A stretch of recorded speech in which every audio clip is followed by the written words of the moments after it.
নমস্কার, আমার ভুরিভোজ চ্যানেলে সকলকে স্বাগত জানাই। Welcome to my channel Bhuribhoj. আজকে বানাবো নিরামিষ আলুর তরকারি। খুব সহজ পদ্ধতিতে ঝটপট হয়ে যাবে এই তরকারি। আলুগুলো ছোট ছোট করে ডুমো করে কেটে নিয়ে নুন দিয়ে কিন্তু এটা সেদ্ধ করে নেব। এমনভাবে সেদ্ধ করব যাতে আলুগুলো ভাজা যায়। কড়াইতে সর্ষের তেল দিয়ে দিয়েছি, তেল গরম হয়ে গেছে। যেহেতু আলুটা সেদ্ধ করে নিচ্ছি সেক্ষেত্রে কিন্তু তেলের পরিমাণ খুবই কম লাগে। যে কোনো সবজি সেদ্ধ করে রান্না করলে তেলের পরিমাণ অবশ্যই কম লাগে।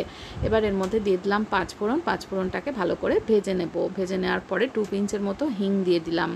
হিংটা দেওয়ার পরে এবার আমি সেদ্ধ করে রাখা আলুগুলো দিয়ে দিচ্ছি। আলু সেদ্ধ করে জলটা ফেলে দিলে কিন্তু এর ফ্যাট বা ক্যালোরিটাও অনেকটাই চলে যায়। এবার আমি আলুটাকে ভেজে নেব। এই আলুর তরকারিটা আপনারা লুচি, পরোটা, রুটির সঙ্গে খেতে পারবেন। ভীষণই ভালো লাগে, খুব সহজেই ইজিলি হয়ে যায়, আর খেতেও ভীষণ সুস্বাদু হয় হিং দেওয়ার জন্য। হিংটা অবশ্যই স্কিপ করবেন না। এবার আমি এর মধ্যে দিয়ে দিচ্ছি হলুদ গুঁড়োটাকেও ভালো করে মিশিয়ে নেব। মিশিয়ে আলুটাকে একটু ভাজা ভাজা করে নেব। এবার এর মধ্যে দিয়ে দিচ্ছি কাঁচা লঙ্কা কুচোনো। 3-4টে কাঁচা লঙ্কা নিয়ে আমি এটা ছোটো ছোটো টুকরো করে নিয়েছি, সেটা দিয়ে দিলাম। সেটা আলুর সাথে একটু ভেজে নিচ্ছি। এবার এর মধ্যে দিয়ে দিলাম অল্প পরিমাণে নুন, কারণ নুনটা কিন্তু আমি সেদ্ধ করার সময় অল্প পরিমাণে নুন দিয়ে আলুটা সেদ্ধ করেছি, তাই নুনের পরিমাণটা অল্প করে দিলাম।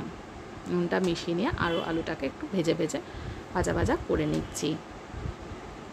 এবার দিয়ে দেবো অল্প পরিমাণে একটু চিনিটাকেও ভালো করে মিক্স করে নিচ্ছি।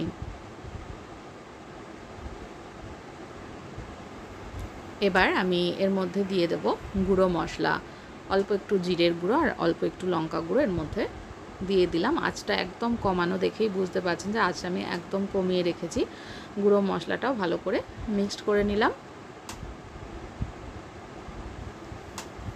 ভালো করে মিশিয়ে নিয়ে এবার আমি এর মধ্যে দিয়ে দেব জল।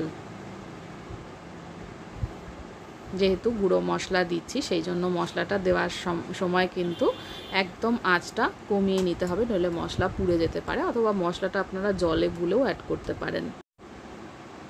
এবার আরও একটু জল অ্যাড করে দিলাম, দিয়ে এবার ভালো করে সেদ্ধ করে নেব। ঝোলটা যতক্ষণ না ঘন হয়ে যাচ্ছে ততক্ষণ এটা ফুটিয়ে নেব। 3-4 মিনিট ফোটালেই কিন্তু ঝোলটা ঘন হয়ে যাবে। দেখুন ঝোলটা ঘন হয়ে এসছে, তরকারিটা মাখা মাখা হয়ে এসছে। এবার গ্যাসটা অফ করে লুচি, পরোটা অথবা রুটির সঙ্গে সার্ভ করে দেওয়া যাবে। রেসিপিটা দেখার জন্য সকলকে অনেক অনেক ধন্যবাদ। সকলে ভালো থাকবেন, সুস্থ থাকবেন।